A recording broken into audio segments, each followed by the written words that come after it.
بسم اللہ الرحمن الرحیم۔ حضرت اویس کرنی رضی اللہ عنہ، جنہوں نے عشق کی دنیا میں ایسا نام بلند کیا کہ جب بھی محبت رسول صلی اللہ علیہ وسلم کا حوالہ آتا ہے تو اویس کرنی کا نام اگر قضا ہو جائے تو اہل محبت شرمندگی سے سرنگو نہیں دل نگو ہو جاتے ہیں۔ اویس کرنی امت کے آفتاب ہے، عشاق کے پیشوا ہے، رسول کونین صلی اللہ علیہ وسلم کی امت کے شفیع ہیں۔ عاشق رسول صلی اللہ علیہ وسلم حضرت اویس کرنی کو خیر التابعین کا لقب حضور اکرم صلی اللہ علیہ وسلم کی زبان مبارک سے عطا ہوا۔ آپ بیت المقدس میں پیدا ہوئے اور بعد ازاں قرن یمن میں سکونت اختیار کی۔ آپ رضی اللہ عنہ کے والد محترم آپ کی اوائل عمری میں وفات پا گئے تھے۔ بحالت یتیمی آپ کی والدہ نے آپ کی پرورش و دیکھ بھال میں کوئی کسر نہ اٹھا رکھی۔ جب حضرت اویس کرنی نے ہوش سنبھالا تو والدہ کو بیمار اور نابینا پایا، لہٰذا اسی وقت سے آپ نے اپنی والدہ کی خدمت و اطاعت کو اپنا فریضہ بنا لیا اور اس میں کبھی کسی قسم کی کمی و کوتاہی نہیں کی۔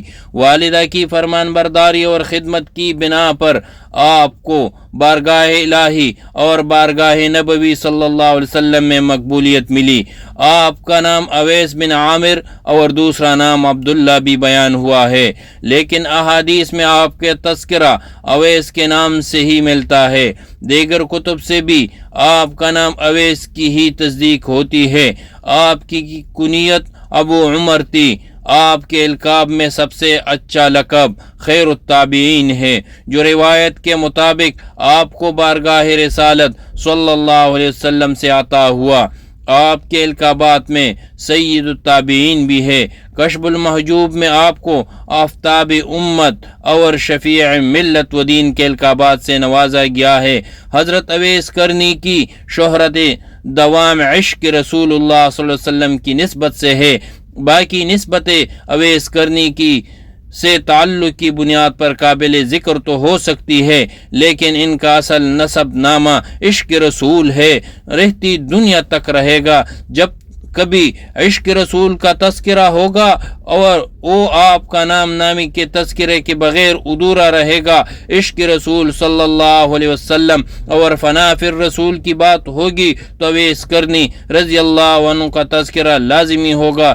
تاریخ اسلام میں علماء کرام نے حضرت اویس کرنی رضی اللہ عنہ کے حالات زندگی بیان کرتے ہوئے آپ کی نیکی، تقوی و پرہیزگاری اور زہد کے بہت سے واقعات تحریر کیے ہیں۔ حضرت اویس کرنی کا اپنی ماں کی خدمت، ان کی طاعت و محبت میں فرفتہ رہنا اور خصوصاً ماں کی محبت میں مشغول رہنا قابل رشک ہے۔ اسی ہی عشق اور محبت مادر اور ان کی خدمات میں مستغرق رہنے اور آپ کو عاشق فنا سے عاشق بقا بنا دیا۔ آپ کا شمار اور اس کے رسول صلی اللہ علیہ وسلم کے مخلص بندوں میں ہوتا ہے۔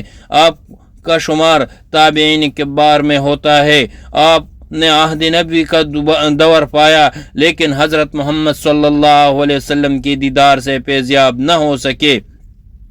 اس کی وجہ یہ بیان کی جاتی ہے کہ وہ اپنی والدہ کی ضعیفی اور نابینا ہونے کی وجہ سے انہیں چھوڑ کر سفر نہیں کر سکتے تھے۔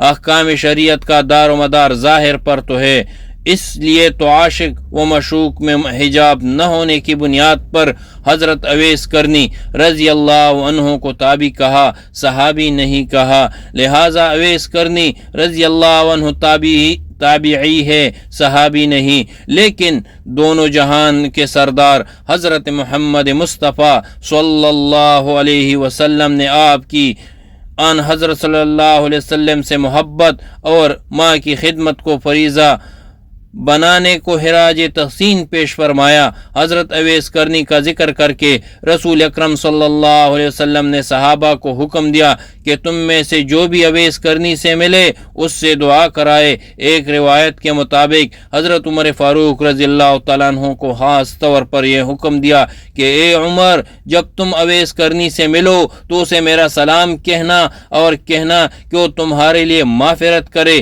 کیونکہ وہ قبیلہ ربیعہ اور مضر کے برابر کے لوگوں کی شفاعت کرے گا۔ دوسری روایت میں حضرت عمر فاروق رضی اللہ عنہ اور حضرت علی المرتضیٰ رضی اللہ عنہ دونوں کو حضرت اویس کرنی رضی اللہ تعالیٰ عنہ سے طالب دعا کا حکم دیا تھا، اور دونوں صاحبین نے حضرت اویس کرنی رضی اللہ عنہ سے اپنے لیے دعا کروائی۔ روایات بیان کی جاتی ہے کہ روز قیامت کوئی حضرت اویس کرنی کو نہیں دیکھ سکے گا، کیونکہ حضرت اویس کرنی نے دنیا میں اس لیے چپ کر اللہ کی عبادت کی کہ وہ دنیا میں کوئی بندہ انہیں پہچان نہ لے، سو اللہ تعالیٰ 70,000 فرشتے اویس کرنی رحمہ اللہ کی شکل میں داخل بہشت فرمائے گا تاکہ مخلوق انہیں نہ دیکھ پائے سوائے اس شخص کے جسے اللہ چاہے اسے آپ رضی اللہ عنہ کی زیارت نصیب ہوگی۔ وصال رسول اکرم صلی اللہ علیہ وسلم کے 10 سال بعد تک حضرت اویس کرنی کی تلاش جاری رہی۔ حضرت ابو بکر صدیق رضی اللہ تعالیٰ عنہ کا دور گزر گیا، حضرت اویس کرنی کو تلاش نہ کیا جا سکا۔ حضرت عمر فاروق رضی اللہ عنہ نے حضرت بلال بن رباح رضی اللہ عنہ کو حضرت اویس کرنی کی تلاش کا حکم دیا۔ حضرت بلال رضی اللہ تعالیٰ عنہ کی ملاقات حضرت اویس کرنی رضی اللہ تعالیٰ عنہ سے ہو گئی۔ آپ نے فرمایا، اے اویس، حضرت عمر رضی اللہ عنہ آپ سے ملاقات کے متمنی ہیں، جس پر حضرت اویس کرنی رضی اللہ عنہ کی حضرت عمر فاروق رضی اللہ تعالیٰ عنہ اور حضرت علی المرتضیٰ رضی اللہ تعالیٰ عنہ سے ملاقات ہوئی۔ حضرت عمر فاروق رضی اللہ تعالیٰ عنہ نے فرمایا، اے اویس، آپ نے رسول خدا صلی اللہ علیہ وسلم کی زیارت کیوں نہ کی؟ جواب میں حضرت اویس کرنی رضی اللہ عنہ نے فرمایا، آپ دونوں صاحبین نے تو زیارت کی ہے۔ جنگ احد کے دن حضور اکرم صلی اللہ علیہ وسلم کے داندان مبارک کون سے داندان مبارک شہید ہوئے؟ اس کے بعد حضرت اویس کرنی نے اپنا منہ کھول کر دکھایا تو اپنے تمام دان ٹوٹے ہوئے تھے، اس کے تمام دان ٹوٹے ہوئے تھے۔ حضرت اویس کرنی نے کہا، میرے علم میں نہیں تھا کہ ان حضرت صلی اللہ علیہ وسلم کے کون سے داندان مبارک شہید ہوئے ہیں، اس لیے میں نے اپنے سب دانتوں کو توڑ ڈالا، تب جا کر مجھے قرار آیا۔ حضرت اویس کرنی کی یہ باتیں سن کر حضرت عمر اور حضرت علی المرتضیٰ رضی اللہ عنہما پہ رقت طاری ہو گئی۔ ہمارے لیے اویس کرنی کی زندگی مشعل راہ کی حیثیت رکھتی ہیں اور ہمیں یہ سبق دیتی ہے کہ اپنی خواہشات کتنی ہی کیوں نہ ہوں، والدین کی خدمت میں رکاوٹ نہیں بننی چاہیے۔ ساتھ ہی اوشاک رسول صلی اللہ علیہ وسلم کو اویس کرنی نے حضور اکرم صلی اللہ علیہ وسلم کی اطاعت و محبت اور ادب کی لامنتہا منزلوں سے آشنا کرایا۔ حضرت اویس کرنی جسمانی طور پر لاکھ دور سے ہی، لیکن جو فضل و کرم حضور صلی اللہ علیہ وسلم کا آپ پر ہوا وہ یقیناً قابل رخص و ستائش ہے۔ اللہ تعالی ہمیں عشق رسول صلی اللہ علیہ وسلم کا حقیقی شعور عطا فرمائے۔ حضرت اویس کرنی اور ماں کی خدمت۔ حضرت اویس کرنی کو اسلامی تاریخ میں ماں کی خدمت، اطاعت اور حسن سلوک کے حوالے سے خاص شہرت حاصل ہے۔ ایک موقع پر ماں سے سوال کرنے پر کہ اویس، تم مدینہ جا کر رسول اکرم صلی اللہ علیہ وسلم کی زیارت اور صحبت سے شرف یاب نہیں ہوتے؟ اویس کرنی نے جواب دیا، رسول اکرم صلی اللہ علیہ وسلم کا ارشاد ہے، ماں کے قدموں تلے جنت ہے، میں اس جنت کو کیسے چھوڑ دوں؟ آخر کار والدہ کے بے حد اصرار پہ یہ مدینۃ النبوی صلی اللہ علیہ وسلم میں حاضر ہوئے۔ رسول اللہ صلی اللہ علیہ وسلم سے ملنے کے لیے حضرت اویس کرنی مختلف واقعات ذکر ہیں، مگر چند کتابوں میں ایک واقعہ یوں بھی ذکر ہے۔ ایک مرتبہ دیدار رسول صلی اللہ علیہ وسلم کا اشتیاق حضرت اویس کرنی رضی اللہ عنہ پر اس قدر غالب آ گیا کہ آپ رضی اللہ تعالیٰ عنہ نے مدینہ شریف جانے کا ارادہ کیا، تو ادھر رسول اکرم صلی اللہ علیہ وسلم کو کسی عزوہ میں شرکت کے لیے مدینہ سے باہر جانا پڑا، لیکن آقا محمد صلی اللہ علیہ وسلم نے حضرت عائشہ صدیقہ رضی اللہ تعالیٰ عنہ سے فرمایا کہ میرے جانے کے بعد کوئی مہمان آئے، اگر یہاں آئے تو اس کی خوب مہمان نوازی کی جائے اور ہر طرح سے خیال رکھا جائے، کیونکہ وہ بڑا ہی پارسا شخص ہے، اور میری واپسی تک اسے روکے رکھنا کی کوشش کی جائے، اور اگر نہ رکے تو مجبور نہ کرنا، مگر اس کی شکل صورت یاد رکھ لی جائے۔ یہ حکم فرما کر نبی اکرم صلی اللہ علیہ وسلم عزوہ میں شرکت کے لیے تشریف لے گئے۔ بعد میں حضرت اویس کرنی رضی اللہ عنہ مدینہ منورہ پہنچے، مگر جب معلوم ہوا کہ حضور صلی اللہ علیہ وسلم اس وقت مدینہ شریف میں موجود نہیں ہیں تو آپ رضی اللہ تعالیٰ عنہ اسی وقت واپسی کا قصد کیا۔ انہیں روکنے کی بہت کوشش کی گئی، مگر وہ نہ رکے اور نہ ہی کسی قسم کی خاطر کروائی اور واپس لوٹ گئے۔ مگر جب مدینہ منورہ میں نبی کریم صلی اللہ علیہ وسلم واپس تشریف لائے، حضرت عائشہ صدیقہ رضی اللہ تعالیٰ عنہ سے پوچھا کیا کوئی مہمان آیا تھا؟ ام المؤمنین حضرت عائشہ صدیقہ رضی اللہ تعالی عنہ نے عرض کیا، اے اللہ کے رسول، یمن سے ایک شخص آیا تھا، اس کی شکل و صورت چرواہوں جیسی تھی۔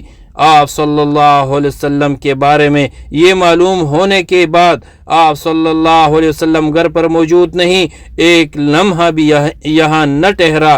رسول اللہ صلی اللہ علیہ وسلم ان دنوں مدینہ منورہ میں موجود نہ تھے۔ انہوں نے اس موقع پر اس خواہش کا اظہار کیا، اگر میرے اختیار میں ہو تو میں پوری زندگی مدینہ میں رہوں اور آپ کی دیدار اور صحبت سے شرف یاب ہوں، لیکن یہ میرے اختیار میں نہیں۔ میری ماں بوڑھی اور خدمت کے طلبگار ہیں، انہوں نے مجھے آپ صلی اللہ علیہ وسلم کی خدمت میں حاضر ہونے اور جلد واپس یمن آنے کی تاکید کی تھی، لہٰذا رسول اللہ صلی اللہ علیہ وسلم کے عاشق صادق اور آپ صلی اللہ علیہ وسلم کی زیارت کے طالب حضرت اویس کرنی رضی اللہ تعالیٰ عنہ والدہ کے حکم پر فوراً یمن روانہ ہو گئے اور زندگی بھر ماں کی خدمت کرتے رہے۔ اسی بنا پر انہیں اسلامی تاریخ میں بلند اور منفرد مقام حاصل ہے۔ ملا علی قاری رحمہ اللہ شرح مشکات میں لکھتے ہیں کہ حضرت اویس کرنی رضی اللہ تعالیٰ عنہ مستجاب الدعوات تھے۔ اگر لوگوں کو اس مستجاب الدعوات کا پتہ لگ جاتا تو پھر لوگ آپ ہی کو تنگ کر لیتے اور آپ ہی کی عبادت میں خلل آ جاتا، تو اس لیے وہ دنیا سے بھی مستغرق رہے، یعنی دور رہے۔ آپ کے مستجاب الدعوات ہونے کے لیے ہی یہی دلیل کافی ہے کہ رسول اکرم صلی اللہ علیہ وسلم نے حضرت عمر فاروق رضی اللہ تعالیٰ عنہ کو وصیت فرمائی کہ آپ ان سے دعا فرمائے۔ آپ رضی اللہ تعالیٰ عنہ کے وفات پر بہت سے اقوال ہیں، جن میں سے ایک قول یہ بھی ہے، مسلم شریف کی شرح اور تذکرۃ الاولیاء میں درج ہے کہ حضرت اویس کرنی رضی اللہ عنہ حضرت علی رضی اللہ تعالیٰ عنہ کی حمایت میں جنگ صفین میں شریک ہوئے اور لڑتے لڑتے شہادت کا مرتبہ پایا۔ حضرت موسیٰ راعی بموجب وصیت آپ کے جسد مبارک کو کرن میں لے آئے، اس لیے مزار کرن ہی میں ہیں۔ میرے بھائیوں دوستو، حضرت اویس کرنی رضی اللہ تعالیٰ عنہ کی سیرت، کمالات اور عشق رسول اور ماں کی خدمت پر اتنا بہت سا مواد ہے جو اس ویڈیو میں ذکر نہ کیا، کیونکہ ویڈیو کا اور بھی بہت لمبا ہو جاتا۔